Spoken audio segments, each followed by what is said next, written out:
नमस्कार, प्रणाम, सत श्री अकाल और सभी को मेरा सलाम। कैसे हो बच्चा पार्टी? अगर जे आप लोगों ने कल का सेशन नहीं देखा तो आप लोग बहुत कुछ मिस कर रहे हो।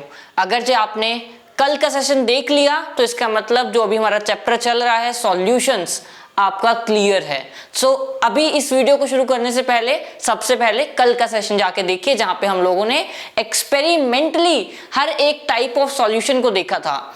बेसिकली हम लोग all theory part almost cover कर चुके हैं। चैप्टर का 90% पार्ट डन है। सिर्फ थोड़े से टॉपिक्स रहते हैं जो कि आप अपनी जूनियर क्लासेस में पढ़ चुके हो, जैसे फिजिकल चेंज क्या होता है, केमिकल चेंज क्या होता है, और एक न्यू टॉपिक आएगा आपके पास, दैट इज कंसंट्रेशन क्या होती है। सबसे पहले तो मैं आपको रिकमेंड करूंगा कि क्या देखना है, आपने कल का सेशन देखना है। इस पार्ट ऑफ वीडियो में हम लोग आज चैप्टर खत्म करेंगे और वीडियो में अंत तक बने रहिएगा ताकि आपको चैप्टर समझ आ जाए। अगर जो आप लोग बीच में कहीं भी स्किप करते हैं और आप फास्ट करते हैं वीडियो को तो आपको समझ नहीं आएगा। शुरू करते हैं आज का सेशन विदाउट एनी डिले। और आज हम करने जा रहे हैं part 4 of chapter number 2 class 9th NCERT is matter around us pure. Start करते हैं। सबसे पहले हम लोग आज शुरू कर रहे हैं कंसंट्रेशन ऑफ सॉल्यूशन के साथ। आज का हमारा टॉपिक रहने वाला है concentration of solution.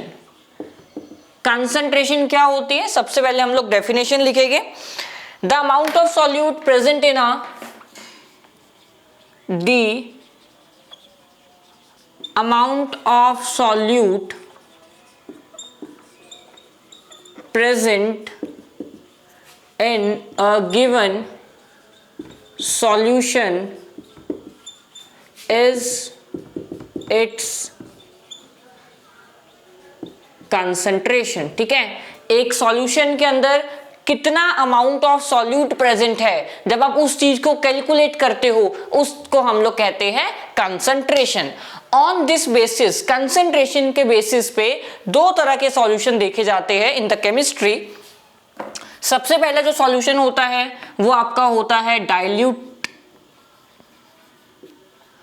Dilute solution, और सेकंड जो आप लोग देखोगे that is concentrated.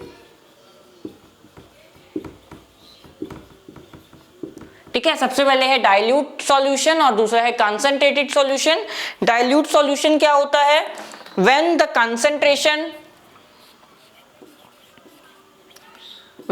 amount of solute is less। ठीक है, जब आपके सॉल्यूट की कंसंट्रेशन बहुत कम होएगी तो उसे हम लोग कहते हैं डाइल्यूट सॉल्यूशन। और अगर जो आपके सॉल्यूट की कंसंट्रेशन ज्यादा है, when the concentration of solute is high, ठीक है, तो इसे हम लोग कहते हैं कंसंट्रेटेड सॉल्यूशन। अगर जो आप लोग अपनी केमिस्ट्री लैब में गए हो स्कूल्स की, तो आप लोगों ने देखा होगा आप लोगों को बॉटल्स के ऊपर दो डिफरेंट तरह की चीजें देखने को मिलती है। एक लिखा होता है कन, CONC, एक ये एब्रीवेशन होती है यूज, और एक होती है डिल। ये दोनों का मतलब आप अब समझ गए कि डिल का मतलब क्या है कि वो सॉल्यूशन डाइल्यूट है, और कंसंट्रेटेड का मतलब है कि वो सॉल्यूशन कंसंट्रेटेड है। बेसिकली लैब्स में जो स्कूल लैबोरेटरीज होती है वहां पे डाइल्यूट सॉल्यूशंस आपको अवेलेबल मिलेंगे। कहने का मतलब क्या कि उसमें उस चीज की कंसंट्रेशन बहुत कम होगी। सपोज डाइल्यूट HCl पड़ा है किसी बॉटल में, तो कहने का मतलब उसके अंदर हाइड्रोक्लोरिक एसिड कम है और पानी ज्यादा है। इसका मतलब होता है डाइल्यूट सॉल्यूशन। ठीक है, इसके बाद हमारे पास कुछ सर्टेन फॉर्मूलाज है आपके लेवल पे। दो फॉर्मूलाज है जहां से आप लोग अपनी कैलकुलेशंस परफॉर्म करोगे। सबसे पहले ये मास परसेंटेज और दूसरी है आपकी वॉल्यूम परसेंटेज। ठीक है, दो फॉर्मूलाज है, मैं टाइप्स इरेज कर रहा हूं सो दैट आपको विजिबल हो सारा board.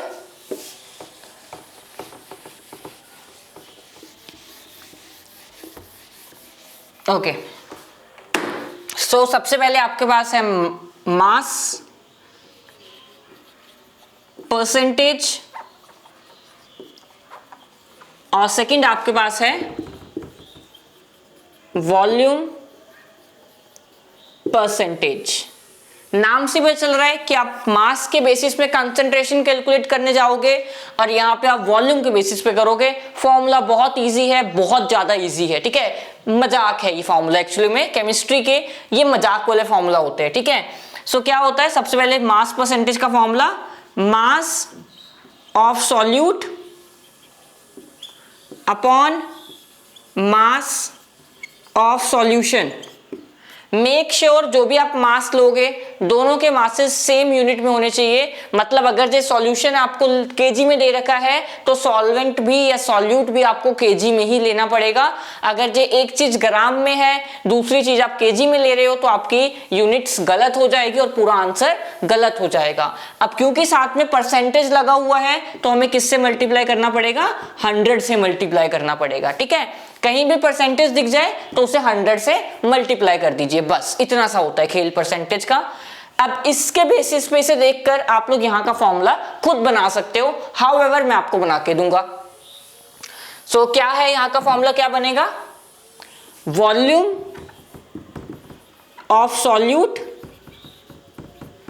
Upon volume of solution, क्योंकि परसेंटेज है तो मल्टीप्लाई बाय 100। और अगेन यहाँ पे वॉल्यूम की यूनिट सेम होनी चाहिए, लीटर है तो दोनों लीटर में, मिलीलीटर है तो दोनों मिलीलीटर में, ठीक है। सो ये आपको सिर्फ यहाँ पे क्या ध्यान रखना है, यूनिट्स का।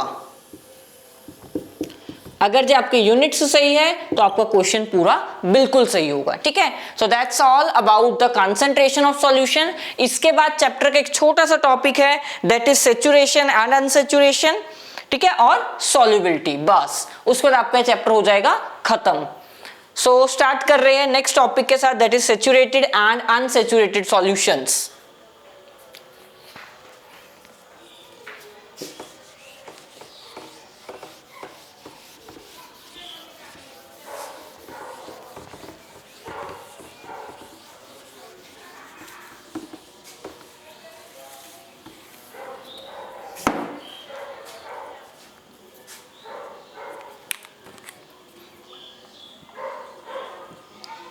Saturated and unsaturated solutions, ठीक है। दो तरह के सॉल्यूशन देखने को मिलते हैं हमें, एक होता है सैचुरेटेड और एक होता है अनसैचुरेटेड, और दोनों basis on the basis of solubility निकाले गए ये। सो अगर जो हम बात करें सबसे पहले आपके सैचुरेटेड सॉल्यूशन की,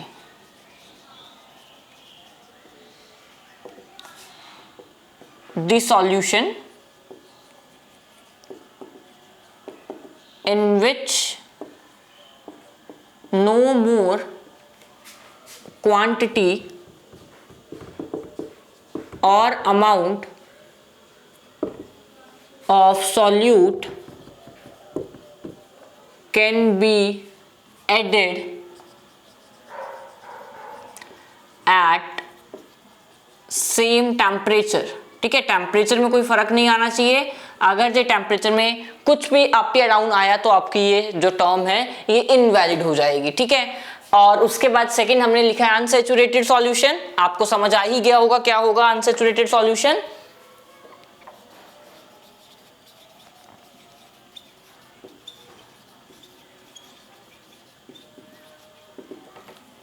solution in which more amount of solute can be added again at same temperature. आपको कहीं बुक्स में यहाँ पे रूम टेम्परेचर भी मिलेगा देखने को, ठीक है। तो वो भी बात वही है कि टेम्परेचर आपका एनी हाउ डिस्टर्ब नहीं होना चाहिए। अब क्यों मैं इतना टेम्परेचर पे फोकस कर रहा हूँ, अब हम इफेक्ट ऑफ टेम्परेचर स्टडी कर लेते हैं कि इन सॉल्यूशंस पे इफेक्ट ऑफ टेम्परेचर क्या होगा।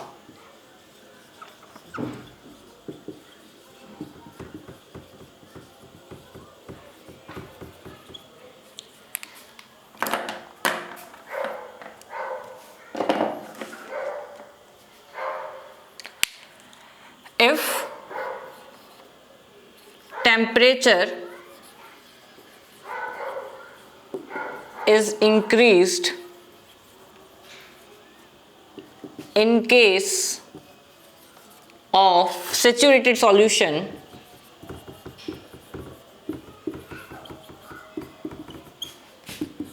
it becomes unsaturated। ठीक है, अगर जो आप लोग सेचुरेटेड सॉल्यूशन का थोड़ा सा भी टेम्परेचर इंक्रीज करोगे तो क्या होगा, उसके पार्टिकल्स की काइनेटिक एनर्जी बढ़ जाएगी, और जब काइनेटिक एनर्जी बढ़ जाएगी तो इंटरमॉलिक्यूलर डिस्टेंस क्या हो जाएगा, ज्यादा होना शुरू हो जाएगा, मतलब और पार्टिकल्स के लिए बीच में स्पेस बननी शुरू हो जाएगी, जिसकी वजह से क्या होगा कि आपका सॉल्यूशन क्या बन जाएगा, unsaturated solution. And more amount of solute can be dissolved easily। ठीक है, और आप बहुत मतलब ज्यादा अमाउंट ऑफ सॉल्यूट को और ज्यादा अमाउंट ऑफ सॉल्यूट को उसमें ऐड कर पाओगे। ठीक है, but again after some time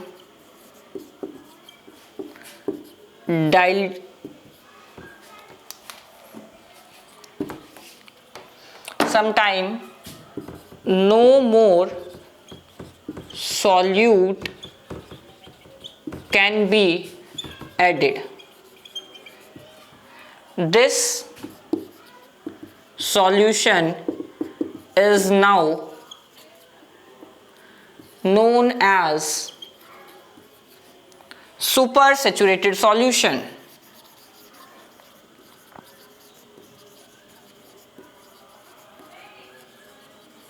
ठीक है, तो इसे हम लोग क्या कह सकते हैं, इसको हम लोग उस टाइम पे क्या कह देंगे कि ये सॉल्यूशन कैसा बन गया है, ये आपका सुपर सैचुरेटेड बन चुका है, क्योंकि सैचुरेशन तो पहले ही आ चुका था बट आपने टेम्परेचर इंक्रीज करा है, तब उसके बाद दोबारा से थोड़ा सा अनसैचुरेटेड सॉल्यूशन बना, and but still after some time वो सैचुरेटेड बन गया, तो उसे हम लोग कहेंगे सुपर सैचुरेटेड सॉल्यूशन। सो ये डेफिनेशन आने के चांसेस ज्यादा होते हैं as compare to saturated one. ठीक है, चलिए नेक्स्ट हम लोग करेंगे solubility. Next topic of the chapter is solubility.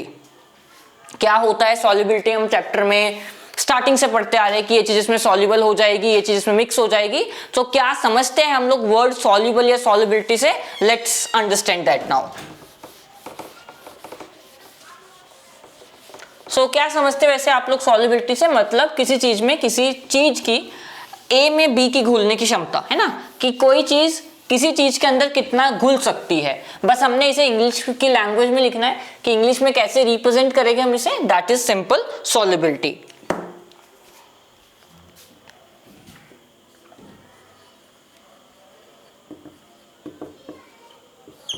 Solubility की डेफिनेशन लिखेंगे, the maximum amount of solute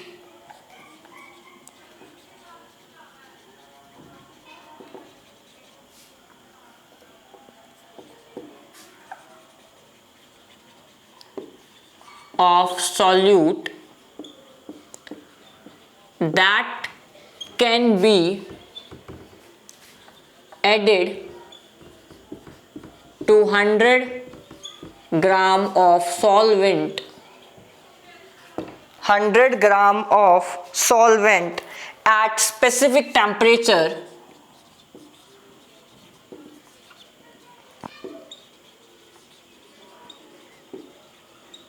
is solubility। ठीक है, कि आप किसी चीज को कितना ज्यादा 100 ग्राम सॉल्वेंट में घोल सकते हो, उसे हम लोग सॉल्युबिलिटी कहते हैं।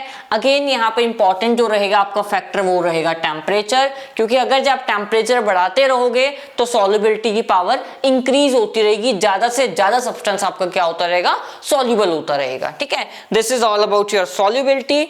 इसके बाद नेक्स्ट टॉपिक जो हमारे सिलेबस में है that is your effect of temperature and pressure on solubility, and उसके बाद लास्ट है फिजिकल एंड केमिकल चेंजेस। ठीक है, सो अब हम शुरू करने जा रहे हैं effect of temperature and pressure on solubility.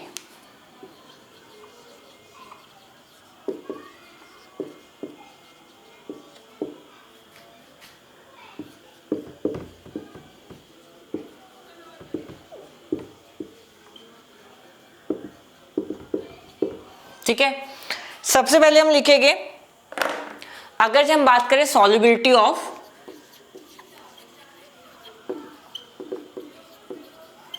Of liquids, ठीक है, सॉल्युबिलिटी ऑफ लिक्विड्स को हम स्टडी करेंगे, liquids basically solid in liquid को, ठीक है, solubility of solid in liquid.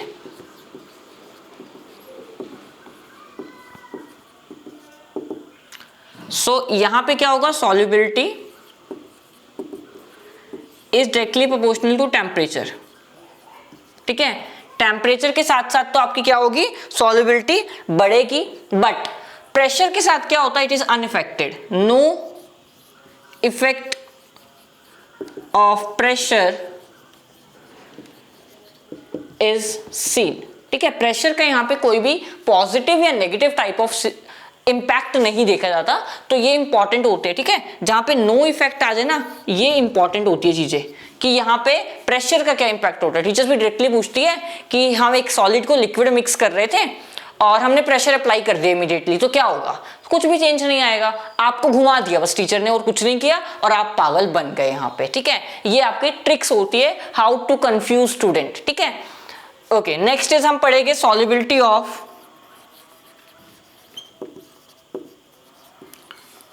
Gas in liquid. किसी गैस को अगर जब हमें लिक्विड में मिक्स करना है तो कैसा उसका इफेक्ट रहेगा, टेम्परेचर का या प्रेशर का, ठीक है। सो अगर जब हम बात करें solubility is directly proportional to pressure, जितना प्रेशर ज्यादा होगा उतनी चीज ज्यादा घुलनशील होगी, but is inversely proportional to temperature, ठीक है। क्यों, अगर जो कोई चीज आप मिक्स कर रहे हो और आपने टेम्परेचर हाई कर रखा है तो क्या हो रहा है, साथ में इवेपोरेशन चल रही है वहां पे, है ना, और पार्टिकल्स आपके उड़ते जा रहे हैं, तो वहां पे क्या होगा कि आपकी सॉल्युबिलिटी डिक्रीज हो जाएगी, ठीक है। हाउएवर प्रेशर के साथ वो चीज इंक्रीज होती है ना, किसी गैस को कंप्रेस करना है तो आप क्या करते हो, प्रेशर हाई करते हो, टेम्परेचर लो करते हो, तो वो इसलिए करा जाता है, ठीक है। Last topic of the chapter is physical and chemical changes.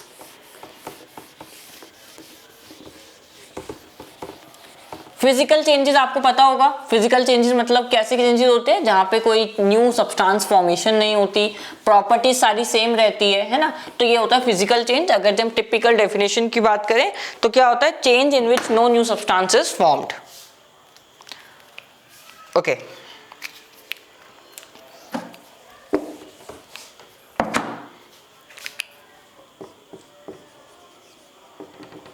Physical and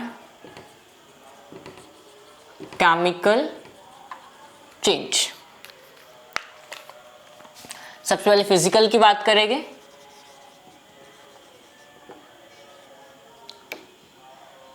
ठीक है, फिजिकल की क्या होती है, changes in which no new substance is formed, ठीक है, जहां पे कोई नया सब्सटेंस नहीं बनेगा। जैसे एग्जांपल होते हैं melting of ice,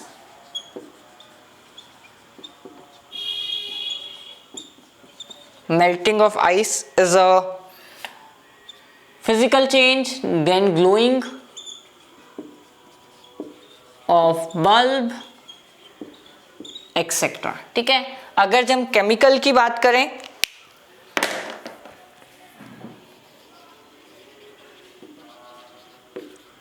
changes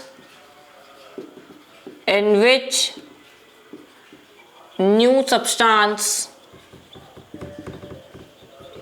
is formed with some new properties, और इसके एग्जाम्पल की अगर जब हम बात करें, that is your burning of paper, rusting of iron,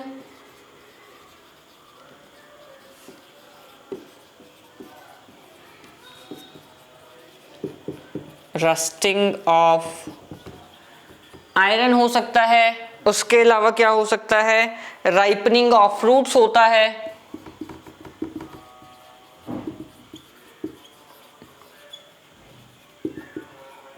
etcetera. ठीक है, ये सारे क्या है आपके केमिकल चेंजेस है, क्योंकि यहाँ पे क्या होगा, कुछ न्यू सब्सटेंस ऑब्टेन होगा and also these are irreversible. ठीक है, सच चेंजेस आर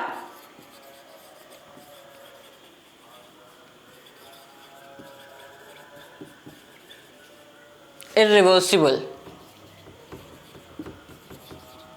हाउएवर ये वाले चेंजेस कैसे होते हैं, दीज आर रिवर्सिबल चेंजेस।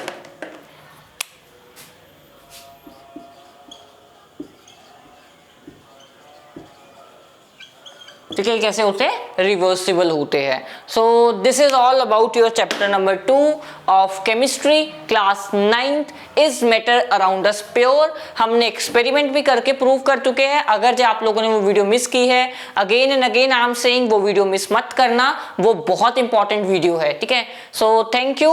अगर जो आपको कोई डाउट आता है तो प्लीज आप हमारे को कॉन्टेक्ट कर सकते हैं कमेंट सेक्शन के थ्रू।